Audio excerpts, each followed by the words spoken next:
Hello, Hello. everyone. This is Noor Tayyeba, your host for today, and we have with us a very special guest with us, Mr. Sven. He is a PhD student in political economy at the Department of Political Economy at King's College London.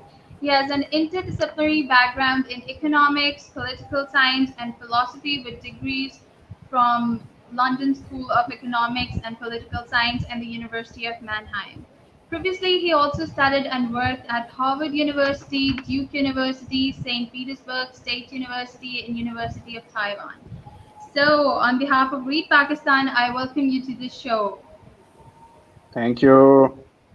This is So, Alvina Mehdi, your co-host yes, sir. with Noor, and we are here to take a interview over the topic the power of books, which we are going to take. Few of the questions we are going to entertain from Sir Sven, and please Noor, start asking questions. Yeah. Before I move to the questions, I would give him an opportunity to talk to our audience so that the audience can know him better before the questions can start. So please, would you like to say something? Yeah, I'm very thrilled to be here to talk about books because books is a fundamental part of my life. Unfortunately, you don't see the library in the back of my screen, but like I have lots of books. I think my main hobby is buying books, and I always set a challenge each year out that I read 52 books, so one book a week, and I fulfilled that criterion for the last couple of years, and it has vastly benefited me. So I'm super happy to discuss this with you and to raise awareness for the importance of books. That's great. Like 50 books a year is something like it was also an initiative of Read Pakistan to promote that, and they also started a competition about it last year. That the one who's read 50 books a year, they will, award him with certificates and gifts. So it was like Oh to wow. promote reading culture in Pakistan. So it was their initiative. It was really great, and we met with a lot of success. A lot of people started reading because of that. So. So, Mr. Savan, having known so much diversity, being given that you've been to the different countries, studied at different universities, knowing so much and having interacted with so many different cultures, do you think that you can relate the actual cultures to the books that describe them? In fact, I think I learned most of the cultures by my experience together with the books. So when you read books, something is sparked that is called embodied cognition. And embodied cognition is basically like you, for example, take an example, like when you run, certain parts of your brain are highlighted, right? Because you're active in running. The same also sparks when you think about running and when you read about running. So similar brain areas are stimulated if you read about a certain topic, right? So the same applies when I dive into cultures. I contextualize the experiences that I have on my day-to-day basis by also reading about it, right? So I'm currently based in Belarus, so in also foreign culture for me because I'm originally German. But I read so much about Belarus that I try to have this contextualization, and only books help me to make the full picture of my day-to-day experience. In a day-to-day experience in a foreign culture, it's very hard to make sense of it. And especially since you mentioned that I studied in Asia, Taiwan is a very different culture than German culture. But through reading and through like getting a better sense of the mythology, of the religions, of the historical narrative, of the past, the history of the country, the day-to-day experience made much more sense. And so with this hybrid of having the experience and reading about it, and sometimes reading after it about it and thinking about it, you can stimulate a very powerful image in your mind and get much better understanding of foreign cultures. So it's really true that if you read a novel about traveling, that you're partly traveling with your mind. So it's proved by like fMRI scans and therefore like scientific method. Right. Alina, next question to you, please. It was very interesting to know that you are reading 50 books a year, and I would like to ask that what are the benefits of reading every day? Please highlight some of the benefits which you think that are really important for the readers. Yes. So what I always say, it doesn't matter how much you read every day, right? But you have to, like, if you read every day, you become a reader. In the end, the habit forms your identity. There's a great book, again, like I make some book recommendations along the way, by James Clear called Atomic Habits. And there he talks about the science of habits and how you form habits. And what he recommends is that at one point, or the main goal should be that your habit becomes your identity. It's not only that you read every day, but that you are a reader. Like, for example, all my friends know I'm a reader. Like, they always talk with me about books because they know I read every day. And so it's not only a habit that I have to force myself, but it's part of my identity. I read a lot. You know, at one point, after doing so many years of reading quite a lot of books, I mean, I'm a philosopher after all. It's like kind of my profession to read. So it becomes my identity. It's inseparable. Like, I go to bookshops because it's kind of my hobby now. I read so many things that I like. I take pleasure in it. And in the beginning, I understand that it sucks kind of, because reading is something that is difficult. We have very short attention spans, especially nowadays in the age of like social media. Like, we scroll through like Snapchat, Instagram, and like have very short attention spans. And it takes also me, after I have spent some hours on like the computer, it takes me a couple of minutes to get into the reading. So I have to reread certain sentences in the beginning a lot of times, and it takes me in. But only through reading you can combat this short attention span. And this is crucial for your job success, or for any success you want to have in your life.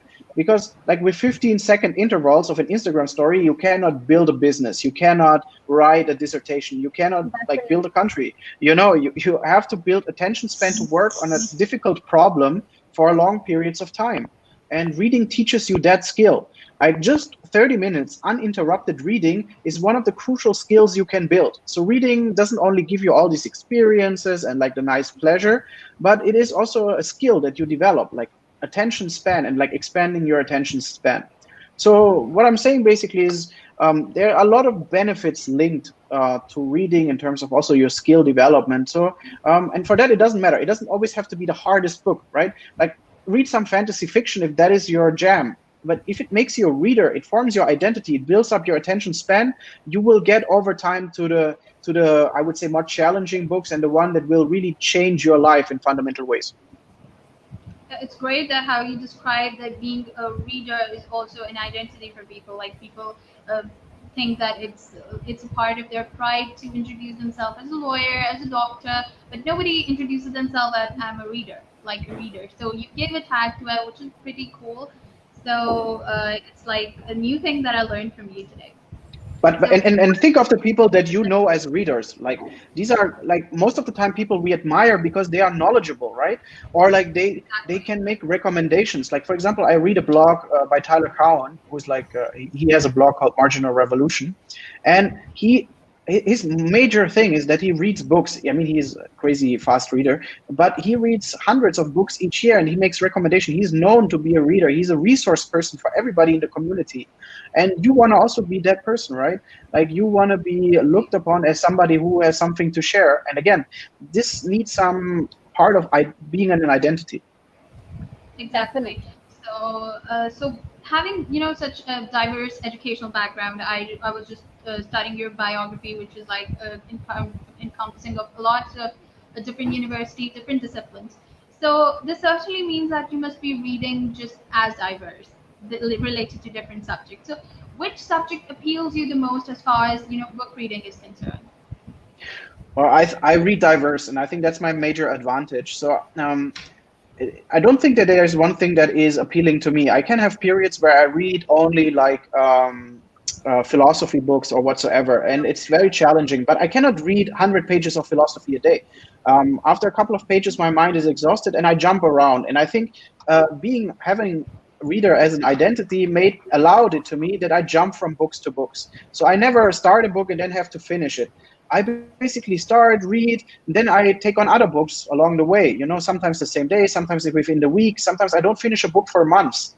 I read in parallel, I would say, even more books that I finish. So at a given time, there are like 10 or 20 books in my bookshelf that I just started, right? And that makes it always interesting. depending on what I feel like today, I don't have to force myself into like a long book that is very hard to read, but I can always jump. Sometimes I read fiction, sometimes I read nonfiction, sometimes philosophy, sometimes more economics, sometimes history, sometimes something completely different to kind of give me a new perspective. And once you are, as I said, once reading is not like a task for you that is so difficult, but you do it with joy, you really approach reading like a game, you know, like a jigsaw puzzle. You take different books, but depending on your form, out of your bookshelf, and then you immerse yourself in it. And then I suddenly find a book that really resonates with me. Then I finish it in 1 or 2 days because I find joy in it. So I don't force myself to finish a book. Tyler Cowen, again, I mentioned the guy, like Tyler Cowen, he has a rule that if he doesn't want to finish a book, if it bores him, he just gifts it to somebody else. So it's out of his mind, you know, because otherwise we have this kind of completionist attitude that we have to finish a book we have started. And I think Yeah. experienced readers overcome that. They recognize not every book is for everyone. Like I, for example, cannot bear Charles Dickens. Like everybody raves about Charles Dickens and that he's so important. And because I'm not a native speaker in English, maybe I just don't get the appeal of his books. I find them dull. They don't get to me. So I just abandon it.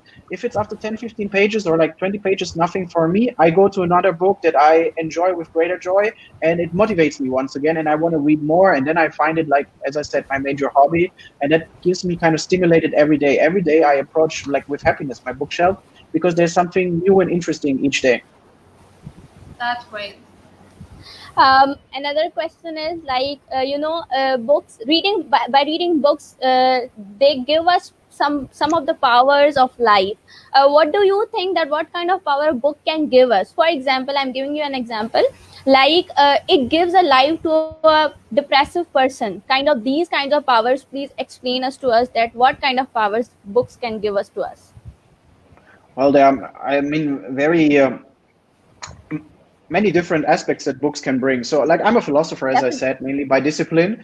I think what books can tell us, and especially fiction, fiction can tell us about human nature a lot, like something that philosophy has a very hard time in. So, I mentioned the Russian classic.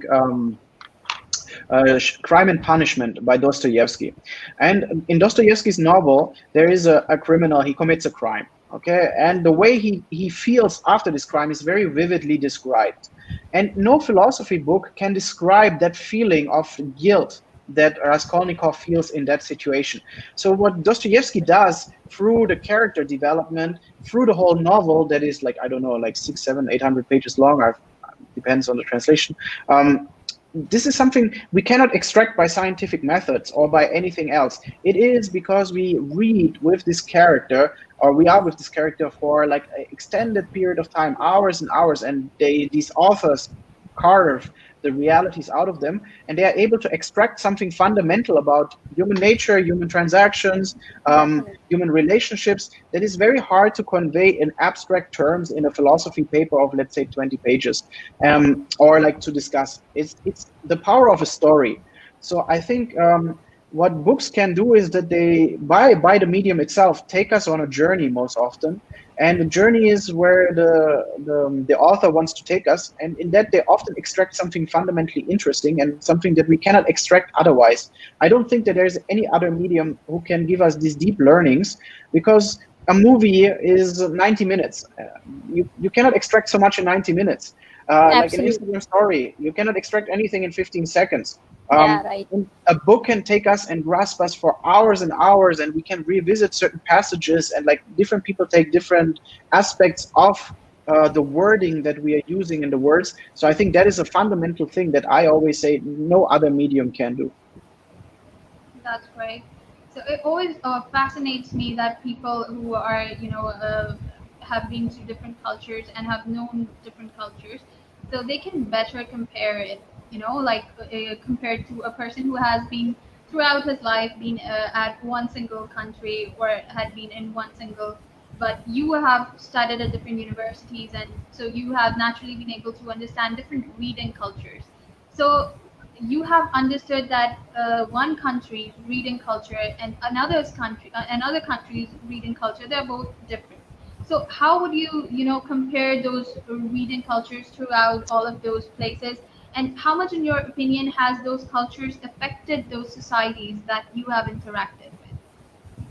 I mean, there I would be also happy to hear from you because I don't know about the reading culture that is in Pakistan. I know, for example, a lot in the Middle East, and I know the European and the American traditions very well, and they are fundamentally different. So one of the Yes, first things that I exactly. do, having like my identity as a reader, as I said, I visit in every city that I go. I visit the bookstores. Like I check beforehand what are the good bookstores over there because I want to see what kind of literature people are reading. So, for example, if I go nowadays to Turkey, you would be surprised that there is a lot of stuff like George Orwell, 1984, like um, kind of dystopian books that, of course, describe what is the political sentiment amongst many people, like educated people in for example, Turkey. Similar, like in Russia, you find a lot of focus on the classics, and you find a lot of focus on history and stuff like that, which also is a Russian sentiment, I would say, like appealing to the past and the glory of the past, which then has like political repercussions. Um, and then you have certain cultures, like in the US, where reading, I'm not sure, is a fundamentally ingrained in the culture of the country itself. I mean, the US has a like great higher education system, and many people are reading, but I'm not so 100% sure like reading is ingrained in the culture. You don't have many bookstores. People don't carry books around. While you have this much more in Europe, like in Paris, Berlin, London, you will find people in the cafes actually reading. Okay, it is declining, we have to say. I'm romanticizing to a certain degree, but people are reading, and you have a kind of reading culture. Like people read newspapers, but also like books in cafes. It's kind of a thing to do. While you don't find that necessarily in cultures, even like the United States, where I think people read either at home or something. So it's not like a public reading culture. And I'm also not sure, looking at the data, that the US is such a heavy reading culture. For me, as a European, it's more like a TV culture where there's in many rooms, like in the kitchen stuff, there's a TV, which is not common in Germany, for example. Germany, there's like one central TV. No, different rooms don't have TVs. So uh, historically, we are more of a reading culture than I would say others. And then lastly, let me close by like my friends from the Middle East. They are much more a video culture. Like all my friends there, they consume most of their content through like short videos, short explainer videos. A lot of the news formats are videos, while a lot of the news formats that I consume are like either long reads or something like that. While this is not the case there, and that's of course then has some repercussions on stuff like attention span and stuff like that. So these are some of my insights. And again, I'm very curious always to see and go to bookstores in the different countries, or like, are books part of the city architecture?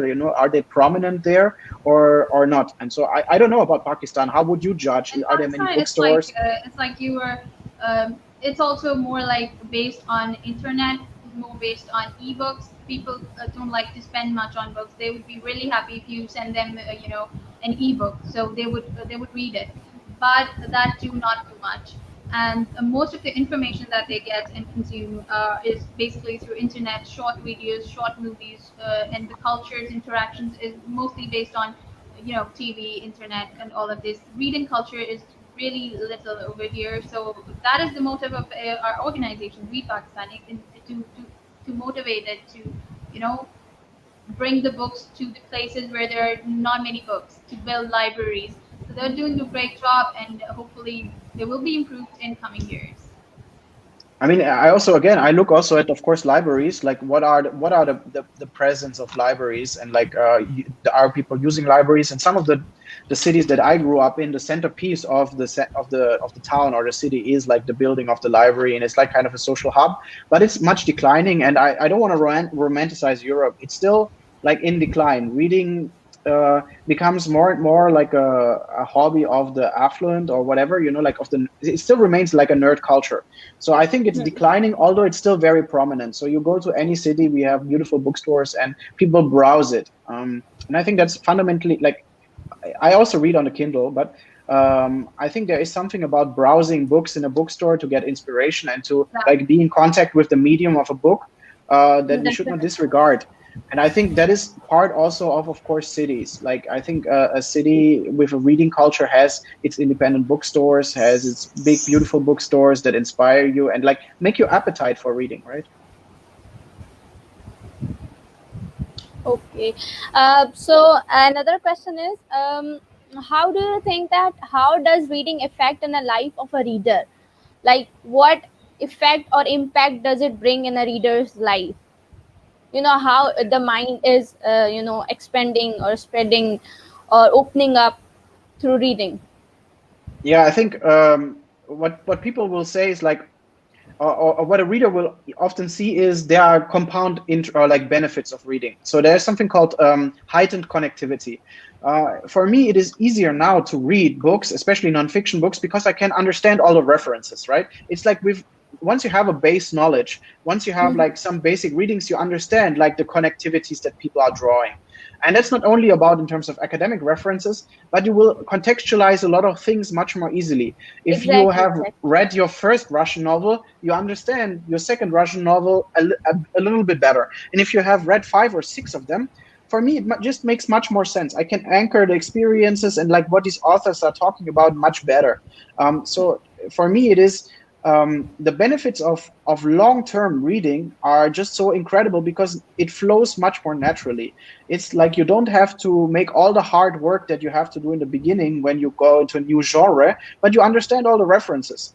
Maybe an analogy might help. Like if you read the last Harry Potter book, you understand, of course, all the references because you know all the characters already in there. Yes, but in the first 100 pages of Harry Potter, you struggle because you don't really understand the characters yet. You maybe know their names, but you don't understand what they are about.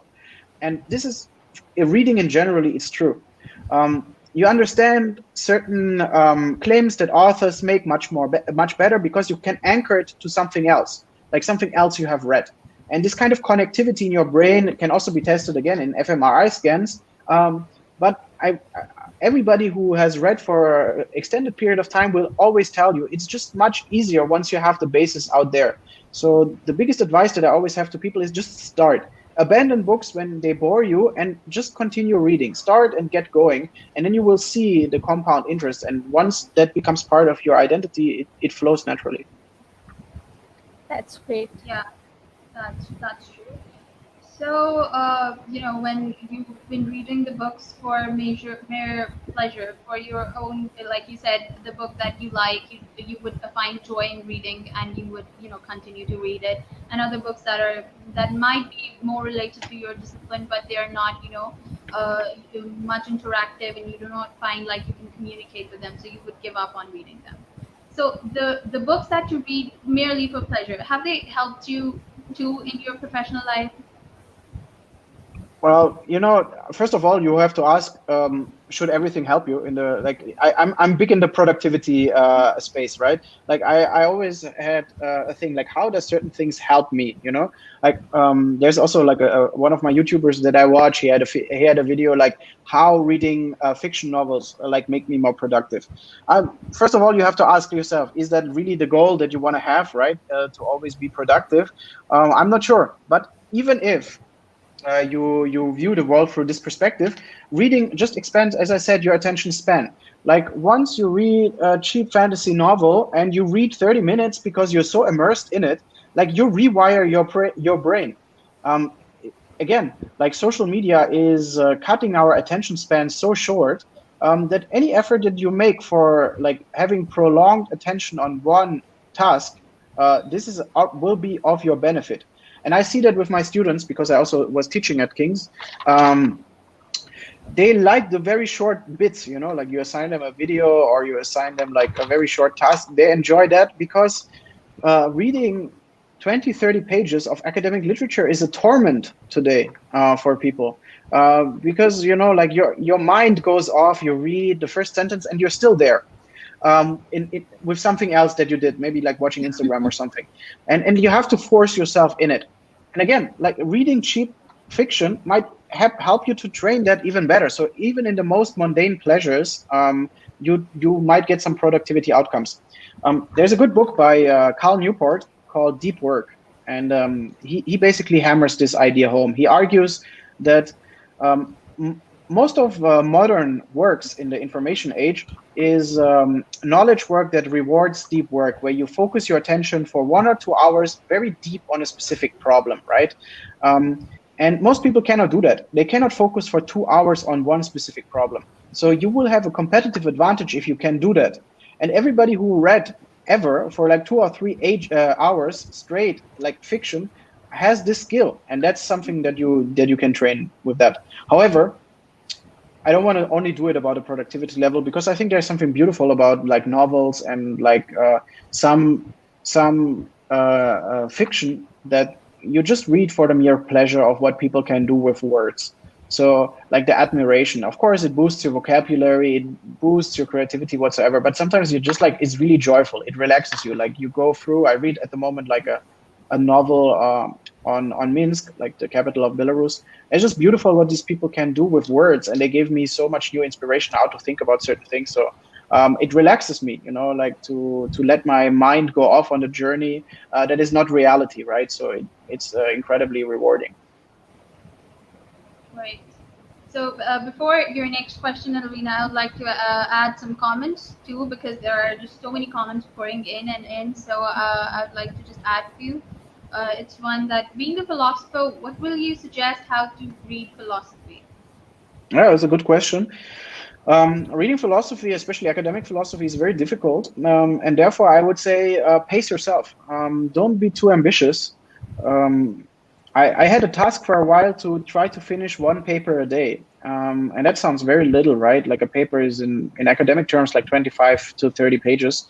And I couldn't digest everything. Because again, like I was at the beginning of my career, so I could not make all the cross references. It took me just much longer.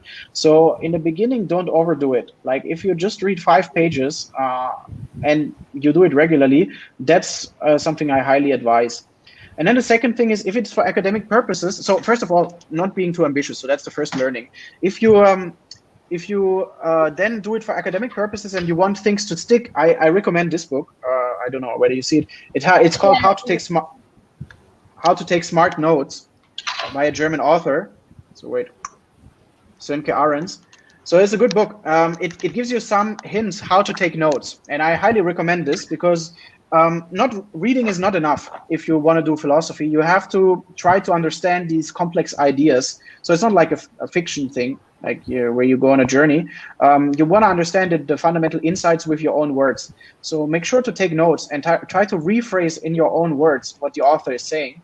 So best is there, I say, and this is my personal opinion, so don't quote me on that. I would say print the stuff, or like get a paper copy and do some quotations on the side, like do some marking on the sides and like highlight stuff. Work with the text. Philosophy is something you need engagement. You need to really think about and work with the text.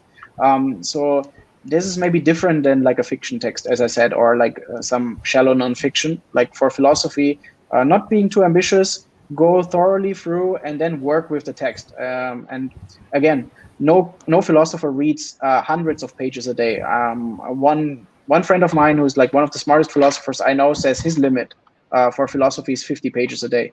And like he's doing it professionally. He's a philosopher and he's like old, So again, don't be too ambitious and really work with the text. Right. So I was just we are having another question. Yeah, sure. How can we develop reading habits among children? And then after that, Alvina, your question can come. Okay, yeah, I see the question here. How can we develop reading habits amongst children? I think children, first of all, if they are readers, like I was a reading child myself, then encourage it as much as you can. Like, never give any restrictions. Like whenever people are curious, throw stuff at them. Like I was very much encouraged, like I could read whatever I wanted, go with them to the libraries. It doesn't have to be costly, right? I go with them to the libraries, let them pick. Children should not be forced into like finishing certain books. So like there are some parents who say, now you finish this book before we go to the next one. Don't do that. Like if you want your child to become a reader, let them stack, like have them stacks of books they go through. They will stick with what interests them the most. Let them browse through. We do that with the internet, and we should also let them do with books. They do it with books even better. And they will stick with the stuff that interests them. Next, I would say a lot of people always immediately jump for reading habits immediately to highbrow reading. Like you immediately have to like read the classics or something. I would say like whatever they read, it's great. I'm a big fan of comics. There's a good book on comics. It's called Understanding Comics. And it basically explains why comics are so fundamental to for the imagination of children. Because in comics, the interesting stuff happens in between the boundaries of the two clips, right? like in the clips you see a painting and like, or like a drawing and like some text, but the real thing happens in between when you imagine what is the bridge between these two scenes. Like, and I think that is crucial for children to spark their creativity. So don't discourage them for lowbrow reading like comics. I read comics as a child. I still do that today. I think it's a fundamental part of the reading discipline. So encourage that. It's part of the reading habit. And then, of course, if they spend a lot of time on the devices, again, like make reading as appealing for them as possible. So surround them with books, and once they're surrounded, they will pick it up and pick whatever interests them the most. Forcing never helps with children anyways. So I hope that there are a couple of tips that I use. Okay, so there is another question that how do you compare this reading habit with other hobbies? Do you have other hobbies? How do you equate both of them? Yes, of course I have other hobbies. I mean, I read already enough for my job, but nevertheless, reading is also that I do for pleasure. But it doesn't take much time, you know. Like this morning when I had my coffee, I read like 15 pages of a small book that I'm just reading at the moment. And that's it. Maybe sometimes I just read 15 pages a day. But as long as I read every day, I am a reader, right? Like it's my main hobby. And then one is so deeply ingrained in your personality, it just comes naturally. And I don't think like reading has to take up all your day. Again, as I said, it's important that you just do it every day, in my opinion, because then it becomes habit forming and part of your identity. But I have other hobbies too. Like I also watch YouTube videos. I watch football, for example. Like, of course, I'm German. I do that too. Like I do some sports, you know. But nowadays, I think like through audiobooks, I combine a lot of stuff that I do also with like books. Like I always listen to audiobooks when I do my walks and stuff. So I don't know. As I said, if it's part of your identity, it's kind of omnipresent everywhere. Yeah, totally. So there's another question. What motivated you to cultivate this habit of reading? For me, it was to improve my vocabulary and imagination skills. Again, I think the imagination is crucial. Vocabulary too, embodied cognition, what I said earlier, you know, like you can only really make sense of certain things once you read about it. It kind of makes sense of your experience. So when I walk through a street that has been described in one of the novels that I read, you have a different experience in how you experience the surroundings, right? Like I live in London normally, and like when people go to certain areas that are mentioned in the Harry Potter books, of course they contextualize it through books. So I think that's part of it. The biggest, and I mentioned it already a couple of times, the biggest benefit, however, I see is like prolonged attention span, because like so many people just have like a crazy low attention span. They cannot focus for like 15 minutes straight. So if you are an avid reader and you can like immerse yourself in a book for 2 hours, you can also do that when working for half an hour on a math problem. You can do it if you work for half an hour on a problem how to build a table in your kitchen, because you would have to really like go through the maths and like do stuff, you know, like to focus on the problem. And in any job in modern economies, this is like rewarded heavily. So attention span is crucial. And the last one, as I said, is the benefits of reading get better over time. So this this compound interest of reading is another benefit that I also stressed and that got me in there. Okay, great. So at the end, I would like to take suggestions from you on some books that our audience or should read. So any book suggestions other than you already gave during talking? I mean, it really depends. So as I said, there are always a couple of books that everybody might want to read when it comes to in terms of fiction or non-fiction. However, as I said, I think the best way of thinking about reading is not the recommendations on books that I have, but rather on the habits of reading that I gave you. Abandon books when they bore you. Jump to books. Like have hundreds of books maybe as ebooks that you can jump around. Like there's a guy on Twitter called Naval, and he is like one of the most well-read persons that I know, and he has literally hundreds of ebooks open, and depending on the day and then depending on the topic that he feels like, he can just like go into that book and read it. Again, it is not necessarily a costly hobby. Like I'm a student, or in all my life, I have been like, I'm a philosopher. I don't make much money, obviously, but nevertheless, I have hundreds of books. It's not an expensive hobby. Surround yourself by books. That's also crucial. I didn't mention that yet. Like everywhere I go in my flat or in the houses, there's always different books surrounding. Like whenever I'm next to the kitchen table, oh, there are like 2 or 3 books that I like dropped there a couple of days ago, and then I'm like diving in again. And like once you surround yourself by this and it becomes part of your identity, that's crucial. Anyways, I ditched the question which books I would recommend. I think if you are serious about forming the habit, then James Clear's Atomic Habits. I mentioned that before, but it's crucial. It's the best on habit formation and like why also reading is so important. Then there is a book by Matthew Adler. I think it's called How to Read a Book. So this is particularly on reading, like how to approach a book, how to deal with books, why books are important. And then in terms of fiction, if people are like interested, what should I read? I always, I'm a local patriot. So Hermann Hesse, which is a German author, he won a Nobel Prize. He wrote a book on Siddhartha. And I think this is a fantastic book that everybody should have a look at. He's in general a great author. And yeah, he's very engaging and easy to read. So if you want to check that out. And the last recommendation is Russian classics. If you have too much time at your hands, then dive into some Dostoevsky. It's fantastic. They are the great masters of fiction. So before you go and read all the newer stuff, go and revisit some of the classics. And as I said, Crime and Punishment of Dostoevsky or Brothers Karamazov, these are like fantastic books. Okay, thank you so much for so many recommendations and so much nice conversation. Alvina, please.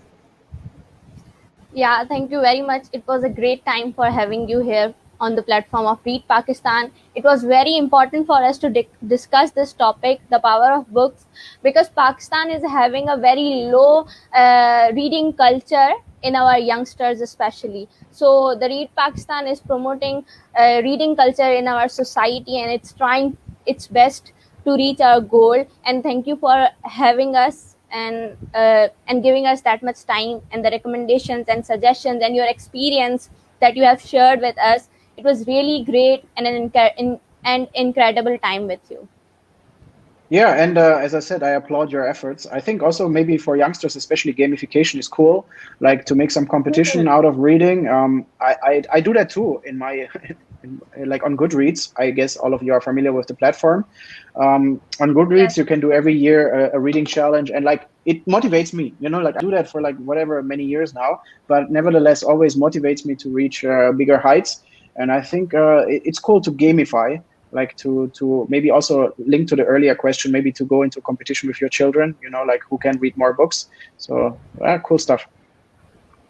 Okay. Thank you so much. Thank you so much. I was just going through the comments, and mostly all of the questions that are left have already been answered. So it would be just repetition to add them again. So on this note, and we'd like to end this session. It was really a wonderful talk with you. Thank you so much on behalf of the entire team of Read Pakistan. I thank you. It was great having. Thank you so much.